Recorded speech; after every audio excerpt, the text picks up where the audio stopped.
오늘 이야기는요, POV와 기업 스토리로 돈 안 들이고 신제품 알리는 방법 이야기 좀 나눠보겠습니다. 잠시 후에 오송 지하차도 의인에게 마케팅 관점에서 1억 8천만 원짜리 현대자동차 이야기도 잠깐 해드리겠습니다. 자, 돌아와서요.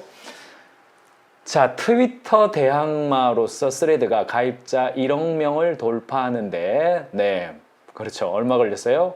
네, 하루도 안 걸렸습니다. 하루도 안 걸렸습니다. 트위터 대항마로 평가받는 메타의 스레드가 출세 닷새 만에 가입자 수 1억 명 돌파했다고 현재 시간 하루 만에 7천만 명이었고요. 1억 명이 5일 걸렸네요.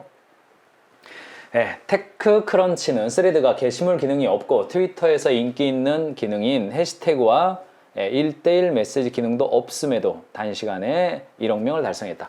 뭔가 서비스가 출시됐는데 1억 명 달성하는데 걸리는 시간이 점점점 줄어들고 있잖아요. 근데 왜 이렇게 됐냐? 우리나라에서도요, 이제 반응이 있는데, 보시면, 틱톡이 9개월, 인스타그램이 2년 반 걸렸어요. 챗 GPT도 2달 걸렸죠. 근데 이제 스레드는 역대급입니다. 역대급이고, 물론 이제 인스타 연동이 있기 때문에 약간 다르다 이야기는 나옵니다만, 어쨌든 어떤 제품이 시장에 나와가지고 그 제품이 사람들로부터 관심을 갖고 실제로 이용하게 되기까지의 기간이 뭐 엄청나게 줄어드는 그런 시기가 됐어요. 우리나라에서도 뭐 이렇게 롯데 웰푸드 스위스타그램 여기선 컨펌 안 받고 내 마음대로 올려도 되겠지. 그래서 식품회사 입사 N년차. 장점 과자 무한대로 먹을 수 있다. 단점 과자 무한대로 먹을 수 있다. 뭐 요런 게 되는 거죠. 정용진 신세계 부회장 먹어봐라 뭐 이렇게 했는데 농심이에요, 농심. 이제 활발하게 활동하잖아요. 신세계그룹 부회장 먹태깡, 농심 먹태깡을 추천으로 올렸어요. 근데 추천일까요, 디스일까요? 약간 헷갈립니다. 요런 게 이제 반응이 좋죠. 정치권에서도 경기도지사죠. 뭐 정치인이라고 볼 수 없죠. 공무원이죠. 반말 난무하는 정치인 SNS에서 오히려 인기. 7월 22일 KNN 뉴스인데 잘 뽑았어요. 반말 안 했습니다. 반말 안 하고 야자 게임 어떠세요? 야자 게임을 제안을 했어요. 반말로 질문하시면 퇴근하면서 답글 달아보겠습니다. 댓글 달아봐. 여기서부터 이제 야자 게임 시작한 거예요. 그랬더니 요새 뭐하고 살아? 했더니 공무원이지 뭐 이렇게. 짧죠? 말이 짧죠. 고마워 도연. 나 몇 년생 경기 주민 누구. 오늘 또 힘내고 나 57년생 경기도서 김동현.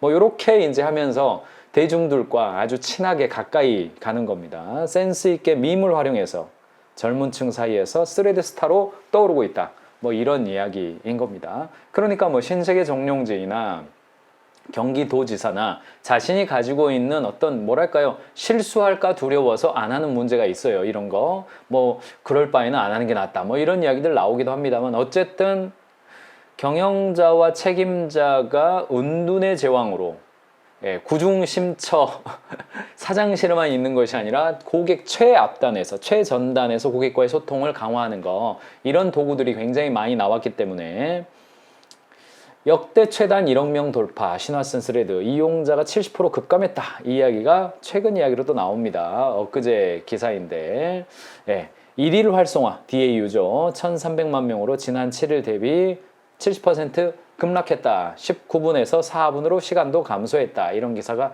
나와요.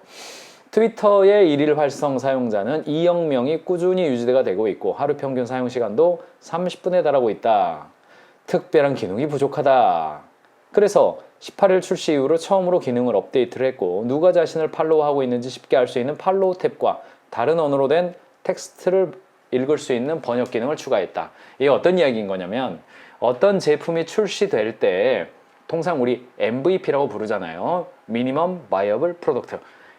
고객이 볼 때 최소한의 수용 가능한 제품을 출시를 하고 이후에 애프터 업그레이드거든요. 애프터 업그레이드이기 때문에 한번 쭉 떴다가 떨어지는 기간이 있습니다. 탈퇴가 아니에요. 떴다가 DAU가 떨어졌다가 다시 올라갈 때 추가적으로 서비스가 업그레이드되는 측면이 있습니다. 그렇다면 왜 주커버그는 이렇게 떨어질 걸 어느 정도 서비스가 100% 완벽하지 않은 상태로 출시를 하고 이후에 수정하는 걸까요?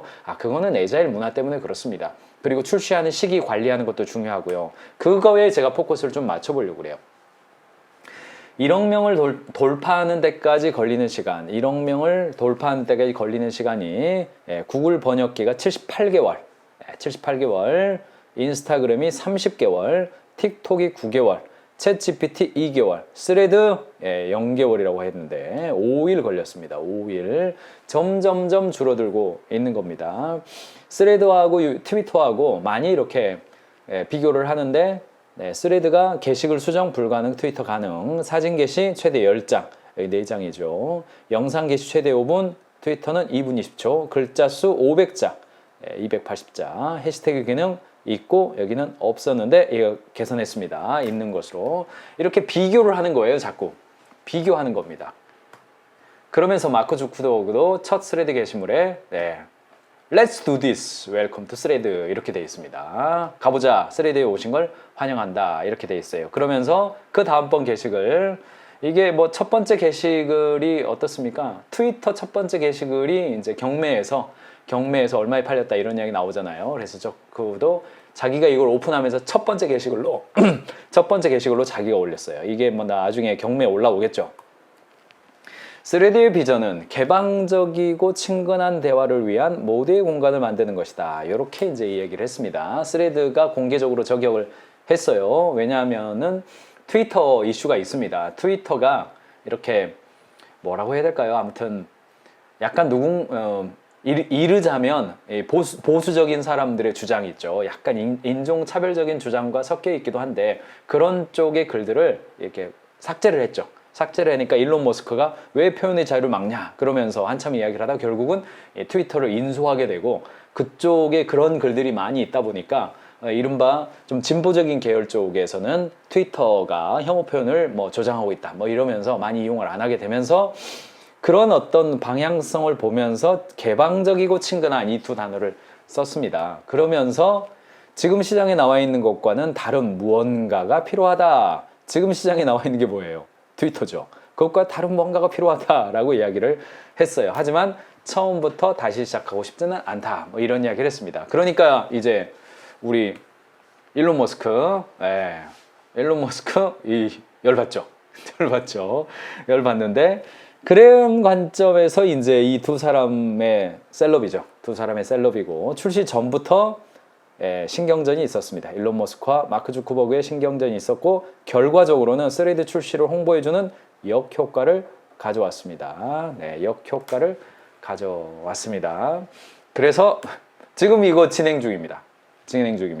혹자는 스레드의 흥행 공신 1등 일론 머스크다. 뭐 이런 이야기 하는 거죠. 후발주자가 이미 그 시장에서 지배력을 가지고 있는 사람들을 공격함으로써 시장에서의 관심을 끄는 전략. 좀 이따 이야기하겠습니다만 이런 걸 우리는 하이제킹 마케팅이라고 그러죠. 이미 소비자들이 인지하고 있는 그 이슈를 하이제킹, 비행기를 납치하듯이 납치해서 거기에 내 인식을 집어넣는 거죠. 그래서 뭐 저크버그와 철장 싸움, 케이지 안으로 들어갈 준비가 돼 있다. 위치 보내라. 스레드 출시 직후에 스레드는 인스타그램에서 사진 뺀 것과 뭐 사이가 없다. 저크버그는 사기꾼이다. 인스타그램 이용자를 스레드 가입자로 둔갑시켰다. 뭐 트위터 계정에 너는 뭐야 밈을 올리기도 했죠. 트위터는 악재가 또 왔습니다. 직원도 줄이고 일부 기능 유일화했다는 이용자 반발도 생기고 접속 장애 등까지 생기게 됐어요. 어쨌든 스레드라고 하는 하나의 상품이 시장에 출시되는 과정을 제가 이렇게 쭉 말씀을 드렸는데 이 과정에서 이슈가 생긴 겁니다. 이슈가 생기고 사람들로 하여금 저도 지금 이 일론 머스크하고 마크 주크버그가 싸우든 말든 저랑 무슨 관계입니까? 그런데 이야기거리가 되는 거예요. 이야기거리가 될 정도로 만들어낸 겁니다. 그래서 스레드의 흥행 요인은 진입 편의성도 있고 인스타와 상호 보완적 매체도 있었지만은 핵심은 뭐냐면 셀럽을 이용한 스타 마케팅을 했다라고 하는 게 이제 마케팅을 분석하시는 분들이 이야기해 주는 거죠. 그런데 사실은 우리가 비즈니스에서요 하이제킹 마케팅이라는 단어가 있습니다. 하이제킹 마케팅은 그냥 이렇게 쓰겠습니다. 하이제킹 마케팅이라고 하는 것은 이런 겁니다. 예를 들어서 TV에 우연히 이 장면이 등장을 했어요. 타이거 우즈가 작년 5월 달에 PGA에서요 타이거 우즈가 오랜만에 참여를 했어요. 그래서 사람들이 타이거 우즈에 관심이 굉장히 많았어요. 그리고 이제 카메라가 있는데 뒤쪽에 갤러리들이 있잖아요. 갤러리들이 다 뭐 들고 있습니까? 핸드폰 들고 이게 내가 타이거 우즈를 지금 몇 미터 거리 앞에서 보고 있는 거예요. 골프 하시는 분들한테는 엄청난 그 시기죠. 그래서 그거를 반드시 자, 전부 다 갤럭시예요, 아이폰이에요? 갤럭시입니까, 아이폰입니까? 예, 예. 여기 여기 아이폰, 여기 갤럭시, 예, 여기 있잖아요, 여기 있잖아요. 예, 아이폰이 많죠. 아이폰이 많아요. 예, 삼성에 계신 분들 분발해 주시기 바랍니다. 자, 어쨌든 다 핸드폰 들고 사진 찍는데 딱 한 명, 이 남자만은, 예, 이 남자만은 손에 핸드폰이 없습니다. 이 역사적 순간에 핸드폰 안 들고 뭐 들고 있냐? 예. 요게 이제 미켈롭 울트라라고, 미켈롭이라는 회사의 어떤 맥주입니다, 맥주.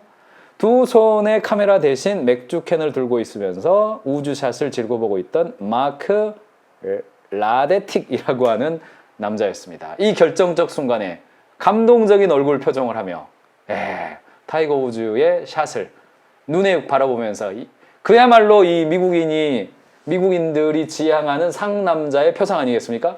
나 이거 기억하지 않으리라. 맥주 한 잔 마시면서 내 눈 속에 담으리라. 이렇게 하고 있었던 거예요. 그러면서 저 남자 누구냐? 과연 저 순간에 맥주 한 캔을 들면서 낭만을 즐길 수 있는 남자 누구냐? 뭐 이렇게 이제 인터넷 셀럽이 된 겁니다. 그러면서 미켈롭에서는 이 남자를 위한 특별 에디션 요거 만든 거죠. 요거 만들었습니다. 만들고 티셔츠도 만들고 본사로 불러다가 증정식 하면서 당신에게는 우리 맥주 평생 제공하겠다. 이렇게 한 거예요. 그러니까 후속 기사가 막 쏟아지는 겁니다. 후속 기사 쏟아지고 저는 맥주도 안 마시는 사람인데 미켈롭 울트라 이런 브랜드를 제가 왜 합니까? 미켈롭 상품 알 리가 없지만 저도 지구 반대편에 있는 저도 미켈롭이란 브랜드를 여러분에게 지금 말하고 있을 정도죠. 평생 맥주 줄만합니까? 줄만하죠. 이런 거를 우리가 하이제킹 마케팅이라고 부릅니다. 우리 브랜드가요, 우연히 어떤 기회에 대중매체에 뜰 일은 많지 않아요. 그러나 우연히 어떤 기회에 우리 고객들의 입에 오르내리는 그런 기회는 가끔 온단 말이죠. 그런 것을 잘 준비하고 있다가 그것을 지렛대 삼아서 보다 더 많은 대중들에게 다가갈 수 있는 기회를 삼는 겁니다. 자, 이분 여러분 아시죠? 뭐 에버랜드 가면 아마존이라고 하는 익스트림 놀이시설이죠. 거기에 보면 이렇게 보트 같은 걸 타고 이렇게 물을 타고 가요. 그러면 이제 젖습니다. 그래서 운영하는 사람들이 뭐 이거 젖습니다, 이것도 젖습니다 하면서 이렇게 뭐라고 합니까? 안내를 합니다. 근데 안내하는 게 음악을 틀어주면서 굉장히 재밌게 안내를 해요. 그런 장면이 인터넷상에서 유튜브상에서 있었어요. 그런데 이제 거기서 하는 한 알바생이 졌습니다 하는데 이렇게 눈빛이 이른바 뭐라고 그럽니까? 정말 눈빛이 공허한 하늘을 보는 그런 눈빛이에요. 그래서 이제 이 언니가 이제 소울리스 영혼이 없이 하는 그야말로 그런 알바생의 모습을 보여줬어요. 그러면서 굉장히 흥이 좋고 제가 한번 따라해 보려고 이거 준비할 때는 한번 해보겠다 마음 먹고 했는데 도저히 할 수가 없네요. 이렇게 할 수가 없네요. 그렇게 하면서 인터넷상에서 굉장히 많이 조회수가 올라갔습니다. 궁금하신 분은 직접 확인하시기 바랍니다. 소울리스좌 하면 굉장히 나옵니다. 그러면서 이제 그게 인터넷상에서 밈이 되니까 종근당이나 SK나 이런 데에서요 굉장히 다양하게 이 사람을 이용해서 단기간 재미 요소로 활용해서 우리 브랜드를 알렸죠. 그러면서 이제 가사를 바꿔가면서 했던 브랜드입니다. 이거 그냥 뻔해 보이지만 사람들이 그것을 입에 회자내리게 합니다. 그러니까 그거 하는 겁니다.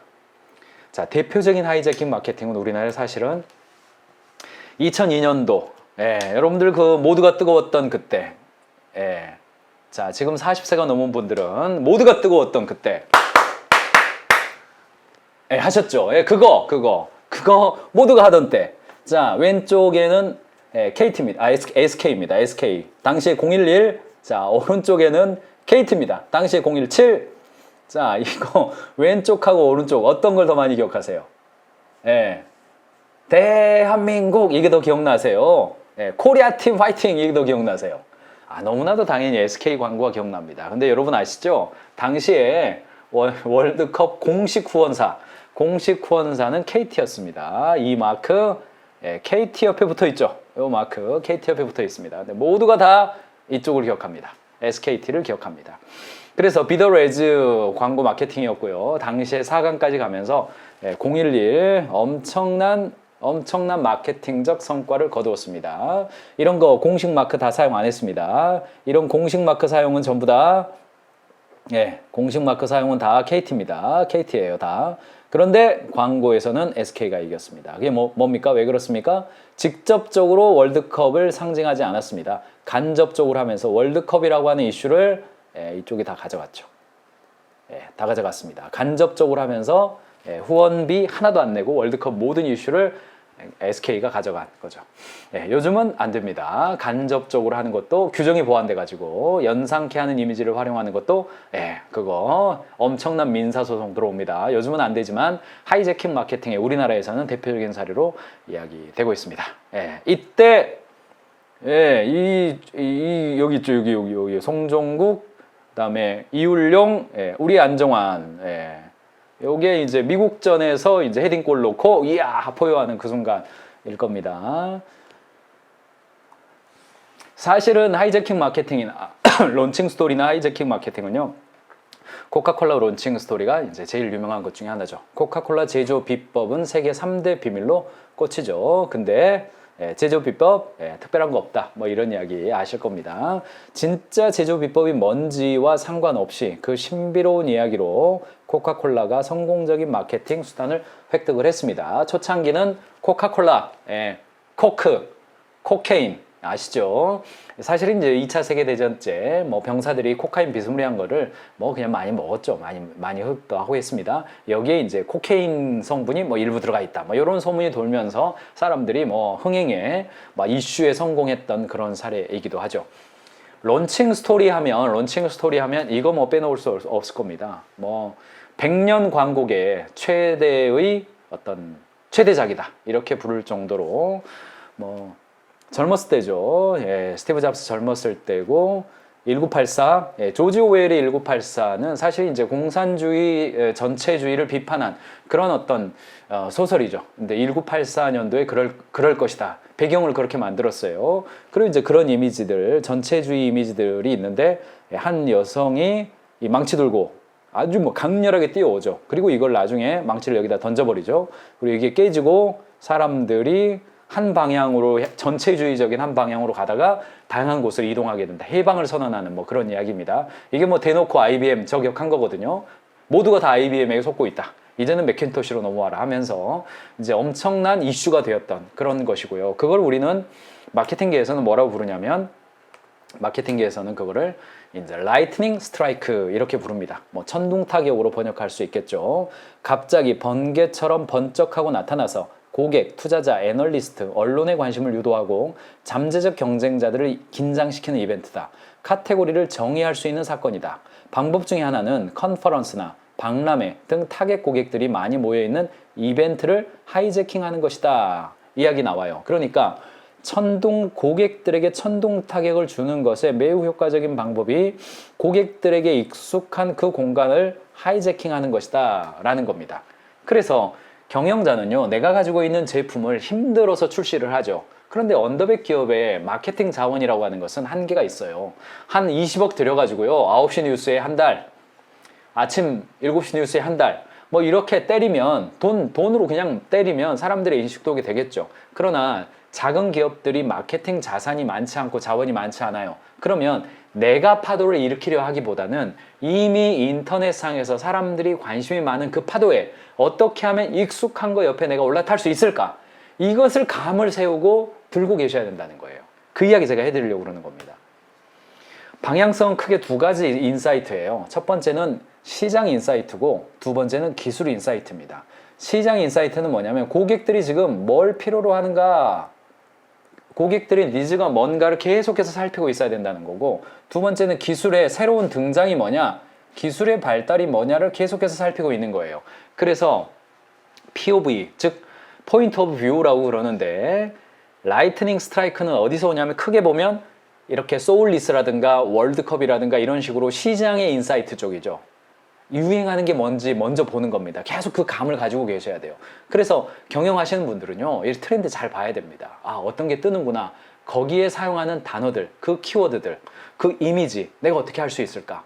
비용이 허락된다면 거기에 뜨는 사람들을 내 광고 모델로 얼른 캐치하고 이런 걸 보셔야 돼요. 두 번째가 기술이, 사람들이 놀라워할 만한 기술이 뭐가 뜨고 있는지 잘 보셔야 되는 거죠. AI가 그래서 작은 변화가 생기면 기업들이 막 득달같이 붙어가지고 막 그게 어떻게 되는 거냐, 그리고 막 그것이 세상을 바꿀처럼 자꾸 말을 하는 이유가 뭐냐면 그게 기술 인사이트고 사람들의 관심이 거기 가기 때문에 그렇다는 것이죠. 그것을 우리는 뭐라고 그러냐면 포인트 오브 뷰, POV라고 통상 부릅니다. 그래서 우리 회사의 POV가 무엇을 고객들에게 알릴 수 있을까, 우리 회사를 스토리화 시키려면 뭘 만들 수 있을까 보는 거고요. 이거는 제가 파일로 드렸으니까 참고만 보시기 바랍니다. 비전과 사명에서, 고객에게서, 문제의 정의에서, 사용 사례에서, 제품과 솔루션에서, 그리고 기업의 생태계에서, 경쟁 상황에서, 비즈니스 모델 자체에서, 영업이나 시장에서, 혹은 조직에서, 자금 조달 전략에서, 이런 관점에서 질문을 해보시고 거기에 맞는 나의 POV는 무엇을 고객에게 전달할 수 있을까, 여러분들이 보시기 바랍니다. 가인즈 캠퍼스 안에다가 파일을 집어넣었고요. 작성할 수 있는 파일까지 넣어 놓았으니까 여러분들 참고하시면 되겠고, 유튜브 쪽에도 3개 정도의 영상이 있습니다. 제가 찾아서 여러분들에게, 유튜브 시청자들을 위해서도 진정성 있는 스토리로 기업을 소개하는 법, POV, 그러니까 가인즈 쪽으로 영상 오시는 실제 사례 넣어드렸고, 오랫동안 사랑받는 기업 무엇이 다를까, 기업 이론, 이 3개 영상은 유튜브 쪽에다도 오픈을 해놨으니까 여러분들이 참고하시면 되겠고요. 가인즈 캠퍼스에서는 이 영상을 보십시오. 기업 스토리 POV, 여기가 강의명 있잖아요. 이거 제가 강의해드렸고요. 클립이 3개 클립으로 되어 있습니다. 꼭 보시고, 파일 목록이 있으니까 참고하시고, 추천 영상까지 넣어드렸습니다. 여러분들 꼭 참고하시길 바랍니다. 가인즈 TV를 구독하시면 매일 새로운 경영 인사이트를 시청하실 수 있습니다. 여러분 회사에 가인즈 캠퍼스를 도입하시면 전 직원과 함께 영상 강의와 파일 다운로드로 실력을 올려가실 수 있습니다. 비즈니스는 사랑입니다.